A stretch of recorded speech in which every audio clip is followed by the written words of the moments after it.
성경 말씀은 야고보서 4장 14절에 있는 말씀입니다. 야고보서 4장 14절입니다. 내일 일을 너희가 알지 못하는도다. 너희 생명이 무엇이냐? 너희는 잠깐 보이다가 없어지는 안개니라. 세번역 성경으로 다시 한번 읽어드리겠습니다. 여러분은 내일 일을 알지 못합니다. 여러분의 생명이 무엇입니까? 여러분은 잠깐 나타났다가 사라져버리는 안개에 지나지 않습니다.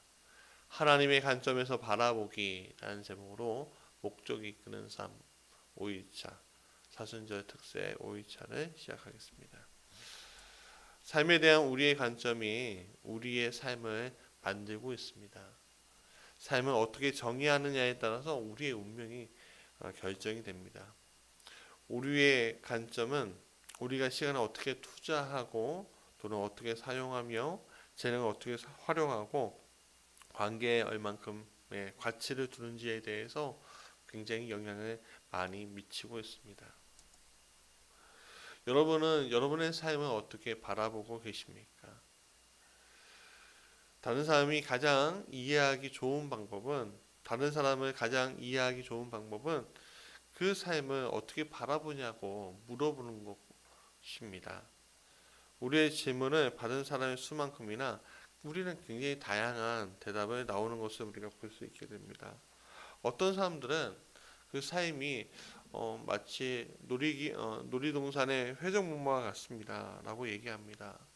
왜냐하면 회전목마가 어떻게 돌아가기만 하는 것이 아니라 올라갔다가 내려갔다가 또 그 삶의 자리에 또 오고 또 그 처음으로 다시 오고 하는 것이지 않겠습니까? 또 삶은 롤러코스터라고 얘기합니다. 올라갔다 내려갔다 그 기복이 심하죠. 롤러코스터는. 또 삶은 카드 게임이다.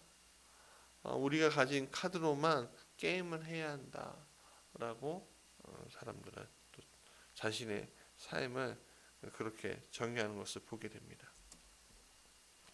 그러면 여러분이 여러분의 삶을 그림으로 그린다면 어떻게 표현하겠습니까? 여러분의 처음으로 떠오르는 이미지가 있을 겁니다. 이 질문 앞에 그 이미지를 한번 그려보십시오. 마음속으로 한번 그려보세요. 맨 처음에 떠올리는 게 무엇입니까? 여러분의 의식적이든 무의식적이든 내 머릿속에 가지고 있는 삶에 대한 모습을 보여주고 있습니다. 이것은 삶을 통해 무엇을 기대하고 있는지를 보여주는 자화상인 것입니다. 어떤 이는 그런 삶의 기대를 장신구나 문신이나 옷차림으로 나타내고 표현하고 있습니다. 밖으로 드러내어 말하지 않아도 여러분이 가지고 있는 내면에 가지고 있는 삶에 대한 모습이 당신의 삶 가운데 생각보다 굉장히 많은 영향력을 끼치고 있습니다. 여러분이 기대하고 있는 것들, 가치관이나 인간관계나 목표 그런 것들이 우선순위를 결정하게 되는데 만일 여러분의 삶이 마치 잔치다, 파티다 이렇게 생각한다면 여러분의 삶의 최우선순위는 사실은 분명히 쾌락을 추구하는 것일 겁니다. 여러분이 만일 삶을 경주하는 거야 라고 말한다면 어떻게 빨리빨리 하느냐 속도를 굉장히 중요하게 될 것이고 결과적으로 시간에 쫓기며 살게 되겠죠. 만일 여러분의 삶이 마라톤이라고 본다면 여러분은 인내에 높은 가치를 둘 것입니다. 삶을 전쟁이나 게임이라고 생각한다면 어쩌면 승리가 당신에게 가장 중요하게 될 것입니다. 최우선의 가치, 그게 나에게 무엇이냐? 그렇다면 그런 가치들을 여러분들이 가지고 있다면 현재 여러분의 삶의 방향은 어떻게 흐르고 있습니까? 어쩌면 좋은 습관으로 좋은 마음으로 영적인 그런 생각으로 잘 흐르고 있는 분들도 굉장히 많을 겁니다. 그러나 어쩌면 잘못된 모습을 바탕으로 삶을 이루어가고 있는지도 모르지요. 하나님이 여러분을 만드신 목적에 부합하기 위해서 여러분들은 틀에 박힌 사고를 버려야 합니다. 성경에 근거한 모습으로 살아야 합니다. 성경은 이렇게 이야기합니다. 로마서 12장 2절에 너희는 이 세대를 본받지 말고 오직 마음을 새롭게 함으로 변화를 받아 하나님의 선하시고 기뻐하시고 온전하신 뜻이 무엇인지 분별하도록 하라 라고 되어 있습니다. 자, 그렇다면 성경이 말하는 하나님이 원하시는 모습을 세 가지 정도에 대해 세 가지 정도 이유를 되겠습니다. 한번 알아봅시다. 첫 번째는 삶은 시험이다라는 거고요. 두 번째는 위탁받은 것이라는 거고요. 세 번째는 임시로 맡겨진 임무다라는 것입니다. 이 세 가지 옥석을 가지고 사는 것이 삶의 기초가 될 텐데요. 한 두 가지 먼저 이야기하고 내일 하나 더 이야기하겠습니다. 첫 번째, 이 땅에서의 삶은 시험이다라는 겁니다. 하나님은 사람들의 인격과 믿음, 복종, 사랑, 투명성 그리고 충성에 대해서 끊임없이 시험하고 계십니다. 시험, 유혹, 연단, 테스트와 같은 단어들이 성경을 통해서 200번 이상 나옵니다. 하나님은 아브라함에게 아들을 바치라고 하는 시험을 주셨습니다. 야곱은 아내를 얻는 과정에서 시험을 받았습니다. 그러나 이러한 시험 과정은 늘 성공만 하는 것이 아닙니다. 때로는 실패도 하는데 아담과 하와는 유혹을 이기지 못해서 시험을 통과하지 못했고 다윗도 여러 시험에 통과하거나 실패도 하였습니다. 그러니까 모두가 다 성공한 것은 아니라는 거죠. 오늘 우리의 삶을 생각해 봅시다. 우리의 삶 가운데 성공하는 것도 있고 실패하는 것도 있습니다. 요셉, 룻, 에스더, 다니엘과 같이 시험을 통과한 이들도 성경에 많이 등장하지만 그러나 이 시험을 우리가 잘 통과해야 합니다. 여러 가지 모습에서 우리가 고민이 되고 또 여러 가지 모습에서 우리가 이것이 가능할 것인가 하여도 우리는 그것을 어떻게든 통과해야 되겠죠. 인격은 시험에 의해서 개발되고 다듬어지는 것입니다. 삶의 모든 영역이 시험이고 우리는 항상 시험을 받고 있는 것입니다. 그것은 사람에 대해서 또 내 자신에 대해서 마찬가지로 하나님에 대해서 오늘 우리는 살아가는 내 책임감을 더해주는 시험에 우리는 닥쳐져 있는 거죠. 하나님은 사람의 문제나 성공이나 갈등이나 불의, 병 그리고 날씨에까지 반응하는 우리를 항상 지켜보신다는 것을 우리가 잊지 말아야 합니다.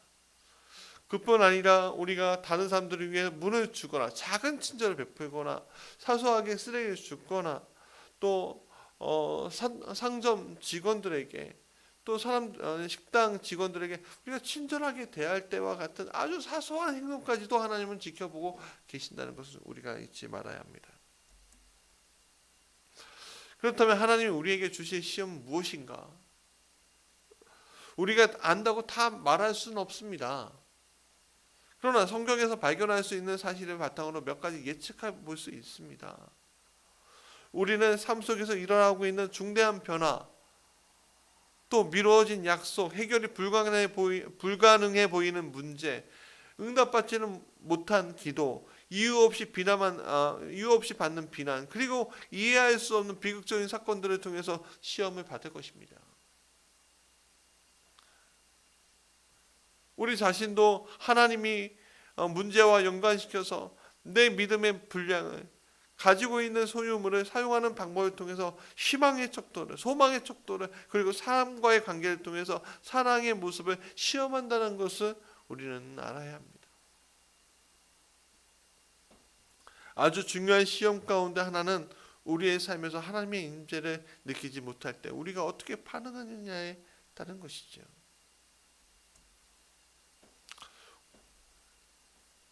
유다 왕 히스기야는 평소 하나님과 깊은 교제를 해왔습니다. 그러나 그에게도 가장 중요한 시기에 그를 홀로 두셨습니다. 그 기간 동안 그의 인격을 시험하시고 약점이 무엇인지 나타내심으로 더 많은 책임들을 감당할 수 있도록 그를 단련시켜 주셨습니다.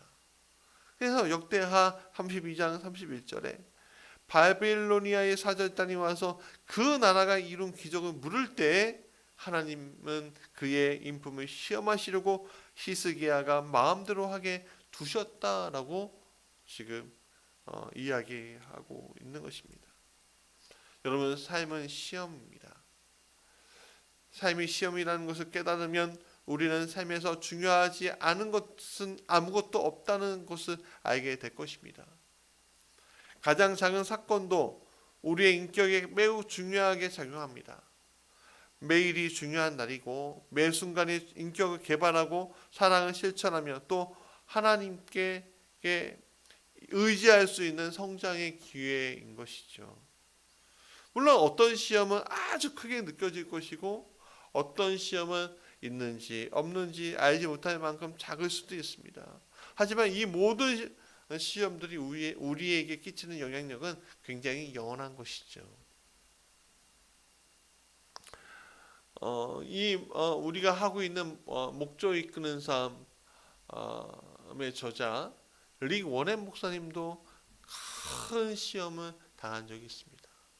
바로 자기 자신 작은 아들이 정신적인 문제로 인해서 자살하는 일이 있었습니다.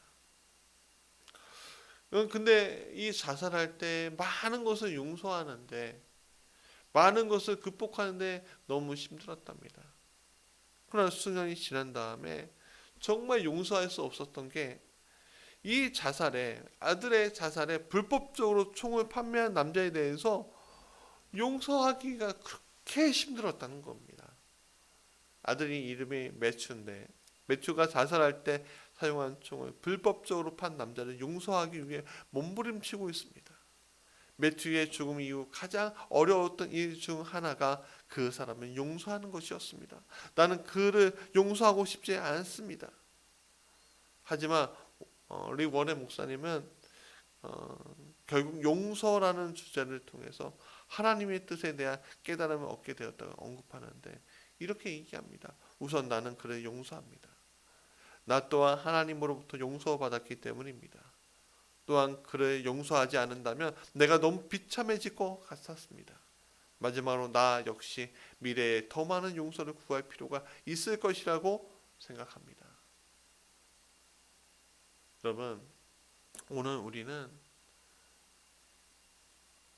우리의 삶 가운데 오는 시험을 큰 시험이든 작은 시험이든 알지 못하는 시험이든 어떤 시험이든 그 시험을 통과해야 합니다. 그 시험은 내 주변에서 일어날 수 있고 내 마음에서 일어날 수 있고 또 국가적인 단위에서도 일어날 수 있는 시험입니다. 우리 하나님은 이 모든 시험을 통과하기 바라십니다. 그것이 우리에게 복된 소식인 것입니다. 우리가 직면하는 시험이 그것을 감당할 수 있도록 하나님이 허락하신 은혜 이상에 되지 않도록 주님께서는 지금 역사하고 계신 것입니다. 고린도전서 10장 13절에 여러분은 사람이 흔히 겪는 시련 밖에는 다른 시련을 당한 적이 없습니다. 하나님은 신실하십니다. 여러분이 감당할 수 있는 능력 이상으로 시련을 겪는 것을 하나님은 허락하지 않으십니다. 하나님께서는 시련과 함께 그것을 벗어날 길도 마련해 주셔서 여러분이 그 시련을 견뎌낼 수 있도록 해 주십니다. 여러분, 시험은 오늘 우리에게 우리의 인격과 성숙을 위해 꼭 필요한 것입니다. 야고보서 1장 12절에 시험을 견디어내는 사람은 복이 있습니다. 그 사람은 그의 참됨이 입증되어서 생명의 면류관을 받을 것이기 때문입니다. 그것은 하나님을 사랑하는 사람들에게 약속된 것입니다. 라고 말하고 있습니다. 두 번째, 이 땅에서의 삶은 위탁받은 것이란 겁니다. 이 땅에서의 시간, 우리의 에너지, 지적인 능력, 기회, 관계 등 이런 모든 자원은 하나님께서 우리에게 돌보고 관리하도록 잠시 맡겨진 선물이라는 사실을 여러분 잊지 마십시오. 우리는 하나님에게 우리에게 주신 것은 청지기, 관리인의 인 것입니다. 이 청지기의 개념은 이 땅의 모든 것이 주인이 내가 아닌 하나님이라는 의식에서 비롯된 것입니다. 여러분, 우리가 돈이 아무리 많아봤자 우리가 죽음 이후에 가져갈 수 있는 거 아닙니다. 우리가 권력이 아무리 많아봤자 죽음 이후에 가져갈 수 있는 것이 아닙니다. 영원한 것이 없습니다. 그래서 우리는 잠시 관리하는 것이죠.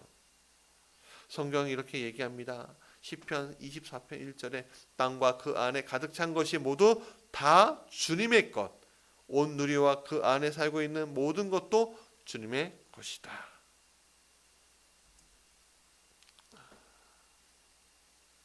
여러분, 하나님은 잠시 이 지구를 나라는 존재에게, 하잘 거 없고 보잘 거 없어 보이는 나라는 존재에게 빌려주신 것을 잊지 마십시오. 엄밀한 면에서 보면 이 땅에서 우리가 잠시 머무는 동안 우리는 아무것도 소유하지 않을 것입니다. 우리가 여기 있는 동안 하나님이 우리에게 이 지구를 잠시 빌려주고 있다는 사실 잊지 말아야죠. 우리가 소유한 모든 것이 우리가 태어나기 전에도 하나님의 것이었고, 우리가 죽고 난 것 다음에도 하나님의 것이어서 다른 사람에게 다시 빌려주실 것입니다.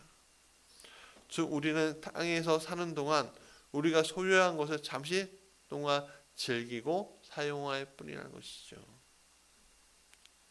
아담과 하와를 창조하신 하나님은 그들에게 피조물의 관리를 맡기셨습니다. 하나님의 재산을 맡은 관리인으로, 청지기로 임명하셨습니다. 그래서 성경이 이렇게 말합니다. 창세기 1장 28절, 하나님이 그들에게 복을 베푸셨다. 하나님이 그들에게 말씀하시기를 생육하고 번성하여 땅에 충만하여라.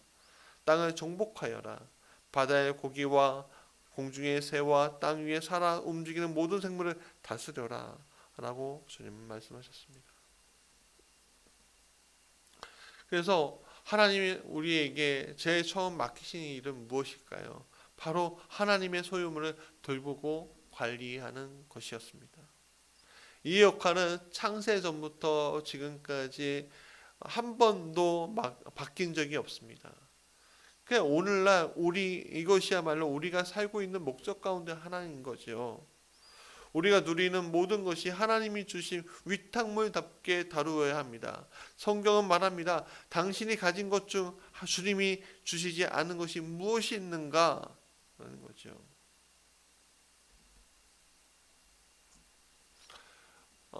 제가 여행을 가게 되면 어떨 때는 굉장히 좋은 리조트나 어떨 때는 굉장히 좋은 펜션에 들어갈 때가 있습니다.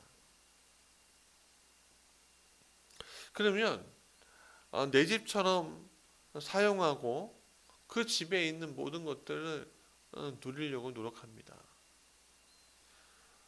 내 돈 주고 산 거니까 그렇게 생각할 수 있죠.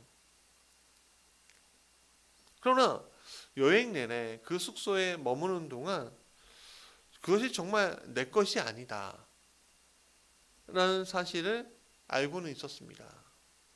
왜냐하면 무엇인가 깨지기만 한다면 나는 그것을 물어내야 합니다. 무엇인가 잘못되면 나는 그것을 물어내야 하기 때문입니다. 그래서 잘 관리해야 하지요. 그러나 우리는 저는 그것을 소유하진 않았지만 그 모든 면을 사용하고 즐겼습니다. 마찬가지입니다. 우리는 일상적으로 내가 소유하지 않으면 나 돌보지 않을 거야 라고 생각하지만 그리스도인들은 하나님이 소유하고 계시기 때문에 나는 최선을 다해 그것을 돌보아야 한다 는 더 높은 기준을 두고 살아가야 합니다. 고린도전서 4장 2절에 이런 경우에 관리인에게 요구되는 것은 신실성이라고 이야기하고 있습니다. 여러분 달란트 이야기 아시죠?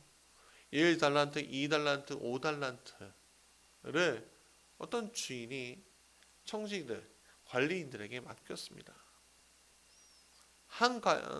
1달란트 맡은 관리인은 땅속에 묻었지만 2달란트, 5달란트 맡은 관리인들은 그것을 장사해서 2배로 만들었습니다. 그랬더니 그의 주인이 이렇게 말합니다. 잘했다. 착하고 신실한 종아. 내가 적은 일에 신실하였으니 이제 내가 많은 일을 내게 맡기겠다. 와서 주인과 함께 기쁨을 누려라. 여러분 반대로 1달란트 맡긴 사람은 어떻게 됐습니까? 내어 쫓김을 당하고 받은 것도 다른 사람에게 주었습니다. 여러분 이 땅에서의 삶이 끝나면 우리는 하나님께서 맡기신 것들을 얼마나 잘 다루었는지에 대해서 평가받을 것입니다. 그에 따라 상급을 받을 것입니다.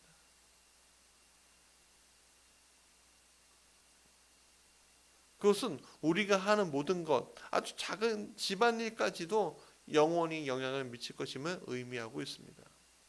우리가 모든 것을 충성스러운 수탁자로 잘 돌보면 하나님은 영원한 세계에서 3가지 상을 내리는데 첫째는 하나님의 칭찬을 받습니다.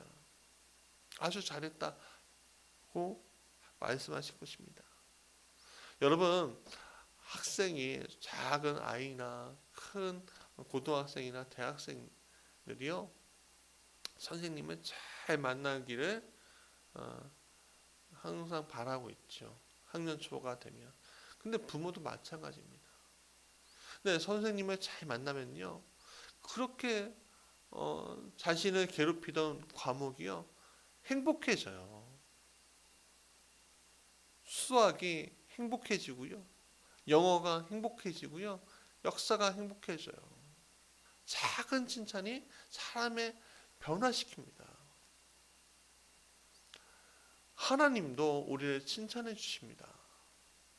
놓치지 마십시오. 2번째는 우리는 승진하게 될 것입니다. 영원한 세계에서 보다 많은 책임을 맡게 되는 것입니다.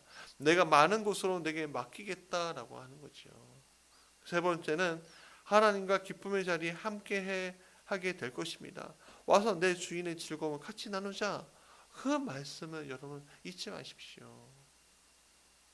영원한 세계에서 우리는 천국에 들어갔다는 것만으로 또 기쁠 텐데 거기에서 하나님께서는 더 귀한 것을 맡겨주실 것을 여러분 잊지 마시기 바랍니다.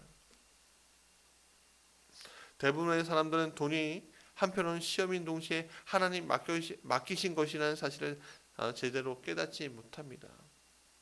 하나님은 우리에게 돈을 통해서 하나님을 신뢰하는 법을 가르치고 계십니다.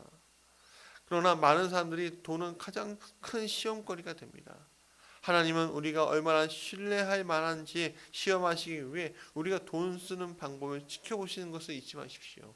성경은 이렇게 말합니다. 너희가 불의한 재물에 충실하지 못하였으면 누가 너희에게 참된 것을 맡기겠느냐. 누가복음 16장 11절 말씀인데 여기서 불의한 재물이라는 것은 우리가 무슨 돈을 빼앗고 어떻게 뇌물로 재산을 축적하고 그런 이야기가 아니라 세상적인 재물을 얘기하는 겁니다. 세상적인. 이것은 매우 중요한 사실입니다. 하나님 내가 돈을 어떻게 쓰고 있는지 나의 영적인 삶의 질과는 굉장히 연관되어 있습니다. 상관관계가 직접적으로 있다고 말씀하시는 겁니다. 내가 세상의 부를 어떻게 관리하는지에 따라서 하나님은 우리에게 영적인 복, 진정한 부의 관리를 맡기실 수 있는지 결정하고 있다는 것을 여러분 잊지 마십시오. 여러분의 가지고 있는 호주머니에 있는 신용카드나 돈이나 그런 것들은요, 여러분 언젠가 없어질 겁니다. 여러분 모으기만 하는 사람들은요, 정말 쓸데없이 모으는 거고요. 그 주머니가 맨날 비는 사람들은요, 정말 쓸데없이 비는 날들이 많을 겁니다. 우리는 관리해야죠. 관리해야 합니다. 관리라는 것은 주워 담기만 하는 것이 아니라 잘 주워 담고 잘 써야 하는 게 관리인 겁니다. 여러분의 물질을 어떻게 관리하십니까? 그 방법으로 하나님이 여러분의 삶을 통해서 더 많은 일을 하시려고 하시는 것을 맡고 있는 건 아니십니까? 하나님이 여러분에게 영적인 불을 맡기실 만한 것입니까? 어저께 제게 한 분이 목사님 계좌번호를 알려주세요 라고 이야기해 주셨습니다. 제가 한 번도 뵙지 못한 분인데 미션과 선교회를 통해서 알게 하신 분인데 이분이 현금을 보내겠습니다 라고 하는 거예요. 선교비를 보내겠습니다 하는 거예요. 그래서 이분이 보낼 때 보냈습니다 하고서 내용을 주시는데, 명절 때 65세 된 한 이제 은퇴하신 여자 전도사님이신데, 이분이 그러는 거예요. 명절 때 자녀들 준 용돈으로 선교비를 보냅니다. 기도하면서 목사님이 자꾸만 생각이 나서 목사님을 통해서 쓸 때가 있으시구나 라는 생각이 들어서 보냅니다 하고 카톡을 보내신 거예요. 저는 그 이야기 듣고 마음에 부담이 돼서 주님, 이것을 어떻게 나눌까요? 고민했습니다. 그래서 일부는 필리핀에 계신 선교사님께, 또 일부는 건작동 TV 이제 작은 교회를 섬기시는 목사님께, 또 일부는 조지아 선교를 하고 계신 분에게, 또 일부는 미션과 선교회를 위해서 쓰기로 결정하고 그렇게 바로 보내드렸습니다. 그랬더니 이분이 너무 기뻐하시더라고요. 누가복음 12장 48절에 물은 많이 받는 자에게는 많이 찾을 것이요 많이 맡기는 자에게는 많이 달라 할 것이니라 라고 하셨습니다. 여러분 삶은 시험이고 위탁받은 것입니다. 그리고 하나님이 우리에게 더 많은 것을 주실수록 그분은 우리에게 더 많은 책임을 요구하신다는 것을 여러분 잊지 마시기 바랍니다. 자, 질문입니다. 최근에 여러분에게 하나님이 주신 시험이라고 생각되는 일은 무엇이 있습니까? 하나님이 여러분에게 맡기신 가장 중요한 일은 여러분 무엇이라고 생각하십니까? 여러분 오늘 기도하시면서 이 질문에 대답하시고 또 하나님 은혜 안에 들어가시길 간절히 원합니다. 제가 기도하겠습니다. 사랑과 은혜가 충만하신 우리 주 하나님, 오늘 우리에게 맡겨주신 은혜가 무엇인지 알고자 합니다. 주님, 사소한 것들 또 큰 일 다 주님 맡겨주신 것이고 그것을 어떻게든 너가 잘 쓰기를 원한다 라고 지금 말씀하고 계신 것을 우리가 보게 됩니다. 주님, 오늘 나에게 맡겨주신 것인데 내 것이냐 했습니다. 주님 죄송합니다. 내 것이 아니라 맡겨주신 것입니다. 주님, 이 맡겨주신 것에 대해서 주님 오늘 시험하고 있습니다. 착하고 충성된 종인지 아니면 나만을 위해 땅에 묻어둔 어리석은 자인지, 주님 우리에게 영원한 것을 약속하셨지만 그 영원한 것에 알만한 청지인가 관리인가 또 지금 보고자 하시는 것을 보게 됩니다. 우리 사랑하는 이들을 위해 깨닫는 시간 되게 하여 주옵소서. 예수님 이름으로 기도합니다. 아멘. 주의 기도로 마치겠습니다. 하늘에 계신 우리 아버지의 이름을 거룩하게 하시며 아버지의 나라가 오게 하시며 아버지의 뜻이 하늘에서와 같이 땅에서도 이루어지게 하소서. 오늘 우리에게 이럴 양식 주시고 우리가 우리에게 잘못한 사람을 용서하여 준 것 같이 우리 죄를 용서하여 주시고 우리를 시험에 빠지지 않게 하시고 악에서 구하소서. 나라와 권능과 영광이 영원히 아버지의 것입니다. 아멘. 오늘 우리가 같이 기도해야 될 것이 있습니다.